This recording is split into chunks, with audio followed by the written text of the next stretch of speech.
Friday. We are working into the next day. We've got Madison, Wisconsin on the agenda tomorrow. The Buckeyes are heading to Madison. We haven't talked about that at all this week because the Michigan stuff is just a little bit too juicy to leave undone.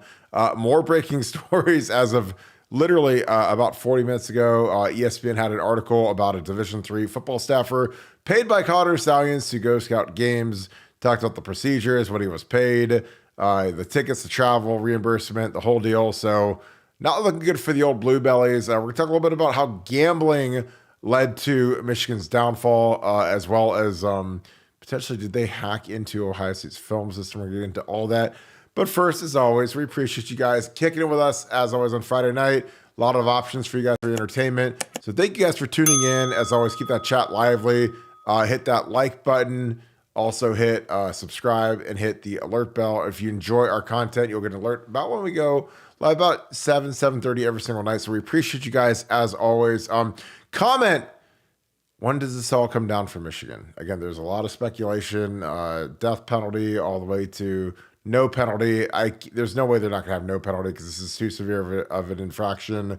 I talked to somebody who is very, very good friends with an NCAA infractions committee member, and they termed this as an extremely serious situation with Michigan. So they are not taking this lightly. The NCAA they're already on the scene in Ann Arbor. The hard drives are getting scanned. Interviews are being done. This is not going to end well for Michigan. They're not going to skate on this one like a lot of issues in the past with the NCAA. So I think this is going to be really ugly for the Blue Bellies. And I love every single minute of it. Also, shout out where you guys are watching from. I saw Portsmouth. I saw some of my people down in Southern Ohio. Appreciate you boys always holding us down. Columbus, Massillon, Canton, all the way out to California. Again, New York, Florida, Texas, Georgia. Thank you guys. Shout out where you're watching from, as always. But I got to get right to my boy. Nevada, I talked to you today as what should we title this podcast? We always got to have a little pre-show meeting, figure out a title, and you're like, well, gambling is the one big thing that is kind of the overarching thing and why these guys got kind of zonked. Because again, numbers are undefeated, math is undefeated, and when stuff doesn't make sense, all of a sudden eyebrows go up, questions are raised. Talk a little bit about the role that Vegas, gambling, the analytics community had in bringing this to the forefront of the sports world. Well, we've talked about how Michigan had, went from being very ordinary, like most college football teams are against the spread, to just, performing exponentially better against the game spread and incredibly exponentially better. Such a statistical outlier that, people hadn't even seen anything like it in second half spreads, which I found interesting. But when the stories start coming out about the former coach Weiss, who got fired under suspicious circumstances, including computer access crimes, and then the word comes out as they're scanning his computer, they find links and cookies tying to gambling and daily fantasy sites and a daily fantasy and gambling account. So the question becomes, is there a gambling angle to this? And I think, we've talked about why this is the biggest scandal in the history of college football, because this isn't about recruiting kids to come play tennis at Morehead College or, Nigerian soccer players at some Division III school in Georgia or something like that. This is affecting competitive balance of not only Michigan games, but of games in other conferences to affect the makeup of the playoff. And now has a potential angle where a key staffer was gambling on the games at an active account. So you've got it's like the perfect storm of things. And this is pretty well sourced and very believable. And I think that's going to be, when you wonder why did the NCAA move so fast on this? Why were they in there in a week? What was the big, what was the boogeyman that kind of got them off the thing, man? Gambling. And if you had somebody gambling on the games, you've seen this happen in the NFL where guys are like, hey, I played $20 in a college football pool or whatever it is, suspended for the year. Like they just, there's a red line there that you can't cross, and apparently Michigan crossed it. And under the new coach responsibility statutes, Harbaugh's responsible for everything, whether he knows Yeah. a little about it, whether he knew a lot about it, whether he was directly involved, whether he was indirectly involved. And let me tell you, the person who's like really involved in this is Jay Harbaugh. Jay Harbaugh, his son, Ooh. is all over this one. This is like, Yeah. Daddy, I'm gonna do good, Daddy. I'm gonna do good. Watch. This is, you'll be proud of me, Daddy. And Jay Harbaugh is one of the key players in this whole saga, and that's what makes, again, Jim's going to try to do everything he can to protect Jay. It's just going to drag him down. This thing just gets bigger and bigger and bigger. And but watch the gambling angle. I'm telling you, the gambling angle's been underdeveloped. It's kind of slid under the radar, but I'm telling you, that's starting to percolate. That's going to be the next big thing that kind of comes out on this is gambling involving coach/coaches.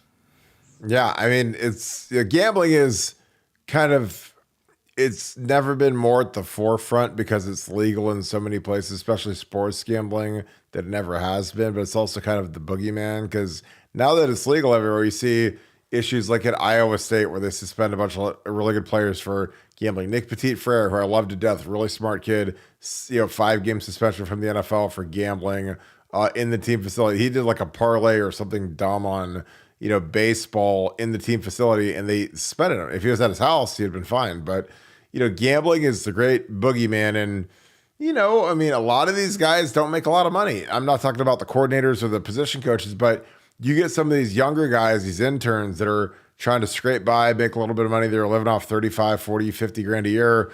They're trying to make more money. So, I mean, all of a sudden you get some inside information. You can gamble legally. You can just leave the facility and do it. I mean, it is not out of the realm of possibility. And I just think that, when they had all this inside intel, this inside information, injury reports, tendencies, schemes, signals, I think some of these guys were betting pretty good, especially, when you talk about, I'm going to ask you about this, Nevada, the distinction between the first half of Michigan games last year versus the second half. There was a D3 coach that came out about 40 minutes ago talking about how the whole process worked, how he recorded signals. It got uploaded to an iCloud share photo album, and he doesn't know what coaches accessed it. But, if you have a shared album on your iCloud with photos, you can anybody that you grant access to can access it. So, I could give it to you, I could give it to, my wife, I could give it to my kids, whoever. They can look at it at their leisure. And that's how they process and stole film, is they would look at it, send it up into the cloud, and basically it would almost be instantaneously available for coaches. And, I think that that's going to be something that is going to be a bugaboo because, frankly, when it's up in the cloud and guys are looking at it, you can't get rid of that. That is instantly a record. That's instantly, especially if you're doing it on a university issued device. Like if Michigan gives you an iPhone or an iPad or a laptop, they back everything up that you do. Every keystroke that you type, they have a record of. Every video that you watch, they have a record of. So, if you're not treading lightly, all of a sudden you've got this gigantic electronic paper trail that they can find, and it's not really that hard to find it. But talk a little bit about, the procedure, the gambling, the new film developments, just, where is this all going to end up? Because there's a lot of people that have, I think, the cynicism where they're like, well, we're not going to see any punishments this year or ever or whatever. And I can't see it because it seems like every day people are flipping, people are ratting on Michigan to kind of save their own behinds. But what is your thought on that? Well, so much to unwind there. First of all, let me tell you, it hasn't been just last year's second half performance. It's been the last 2 years, ever since this advanced scouts, sign stealing campaign started. Michigan's second half performance has just been otherworldly. You just see it's literally like straight line for 15 years. And all of a sudden, bang, these 2 years of outliers in second half performance. So that's a lot to unpack. And you really wonder, What's that all about? Then you start talking about shared access on these files, and you can see by the records who was accessing these files. And when they were unwinding the stuff on Weiss's computer, they see that Stallions and Jay Harbaugh were accessing these files. Interesting. Well, what else is on there? Well, 50 plus hours of Ohio State practice tape is on there. Wow, that's pretty interesting too. So you've got gambling, you've got multiple coaches, and on the 50 plus hours of gambling or of practice, multiple coaches had been accessing that. So you've got gambling, you've got practice, you've got the science. I mean, you've just got so much here. I like I said, I just don't have words. I every day I think that it can't get worse for Michigan, and it gets worse and worse and worse and worse. And you have to understand the dynamics of Michigan right now. The majority of the key players up at Michigan, the key administrators, the key donors, the key people, hate Harbaugh. They can't stand him. That guy rubs people the wrong way. They don't like him. I mean, think about Ohio State. Ohio State, there are a lot of people that didn't like Urban Meyer. And Urban Meyer won. Oh, yeah. And Urban Meyer was crazy successful when they didn't like him. Man, they ran Jim Tressel. So, I mean, Jim Harbaugh, with his personality and his Asperger syndrome and everything else that he's got going on, there's a lot of people that want to see him fail. And so right now, you've got a huge faction that's just like saying, let's just move on. Let's move on from this guy. We wanted to do it. This is the perfect chance. I think they're just assessing how bad is this and what can we offer up to the NCAA, to the Big Ten to try to make this thing go away, because their image is getting creamed right now. I mean, the Michigan brand is being creamed. Oh, God. I mean, I don't, I'm not saying it'll never recover, but it's going to be a long time. It's going to be a long, much like the Penn State brand with the Sandusky stuff. They're the same. We talked about the Houston Astros in terms of doing stuff. This one's going to stay with Michigan for a very long time. And the longer they allow this to dominate the news cycle, the longer the more lasting the damage. And like I said, now that you've got gambling involved and potential direct involvement of a coach with setting up a gambling account, that's a problem. That's a problem for Michigan. That's a problem for Harbaugh. And that's the reason why I think we've got to continue to talk about all possible remedies being on the table.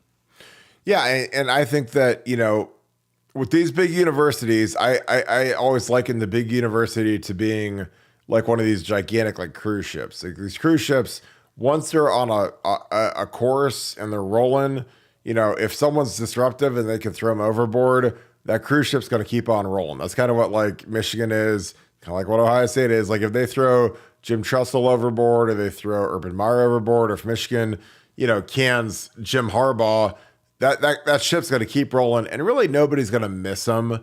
That's kind of the thing is like, everyone at these major universities is very replaceable. Like Jim Tressel get replaced by Urban get replaced by Ryan Day will get replaced by somebody, and the ship just keeps on rolling. And like with Michigan, they went Lloyd to Rich to Brady to Harbaugh, and like, he might be real successful right now, but he's easy to replace. It's A+ type job. There's going to be a lot of big candidates for this job when it opens up in the spring or whenever they whack Harbaugh. But I think that, he does himself no favors. He's a lot like Urban, and I love Urban Meyer. So no, but Urban is a very abrasive person. He's a guy that he's not there to kiss babies. He's not there to go to every, Wexner Cancer Hospital fundraiser and know every donor's name and know the development people and treat everybody great. He's there to win games. And, when you're a guy like Urban,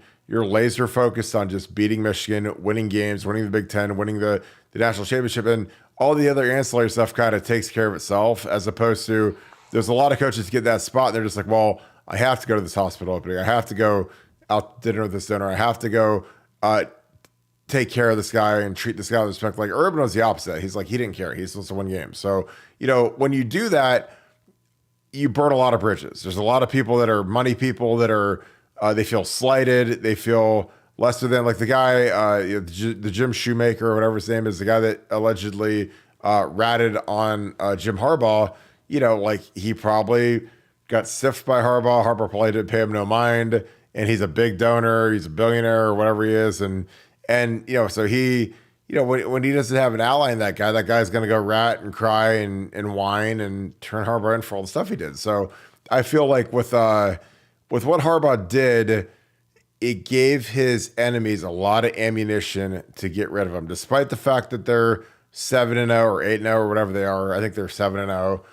They're on their bye week this week. That all gets extinguished when you are a guy that people genuinely don't like. Even the great deodorant of winning and being undefeated and being a top 3 team in the country, it goes away when people don't like you.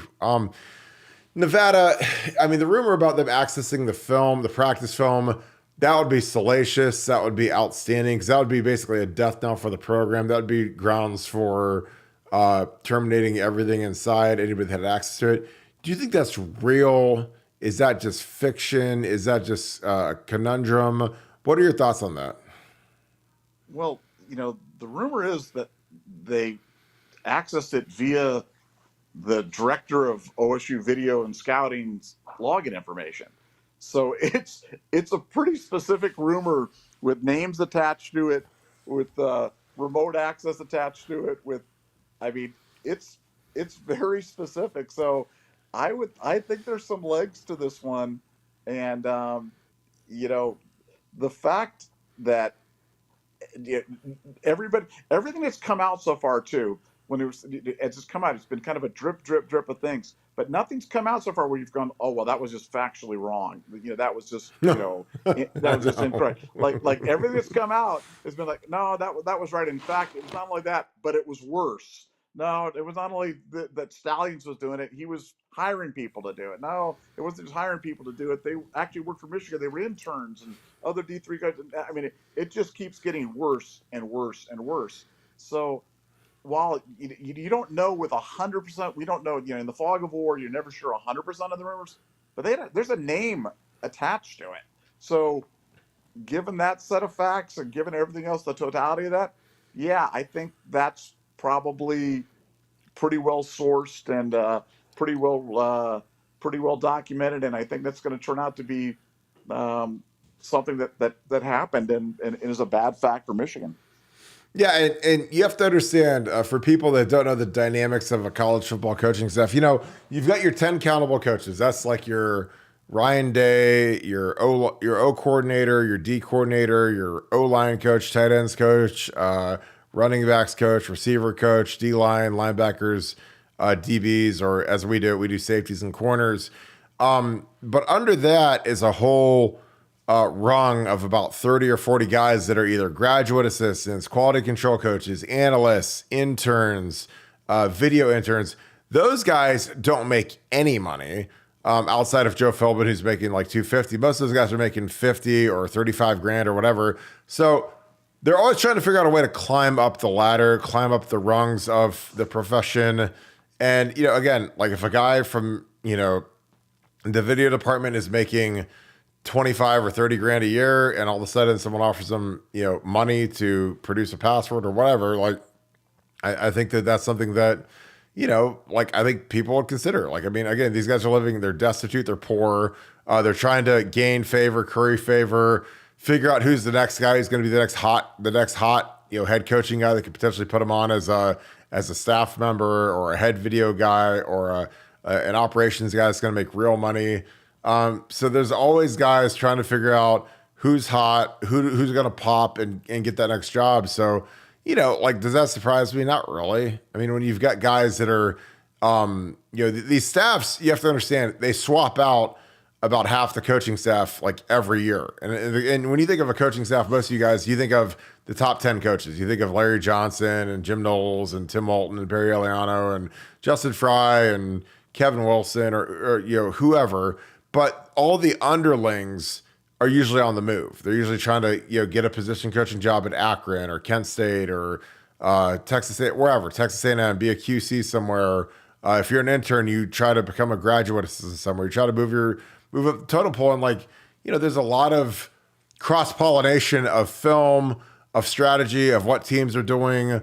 Again, I don't think it was any sort of coincidence that when that Keenan Bailey sheet that we went over last night came out, Ohio State had hired Greg Madison and Al Washington after that 2018 game where we beat them 62-38 or whatever it was. We hired two of their guys, and magically we got their little sub sheet, which is probably a favor to Urban. I'm sure Urban has something to do with getting that over to them because Greg Madison and Urban are very tight and very good friends. But I don't know. I just think that there's a lot of leeway. I want to get into this real quick. As we're cranking along.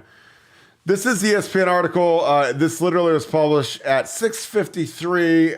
Right now it's about 9:41, or excuse me, 7:50. So it says 9:41 a.m. on my iPad. I got to change my time.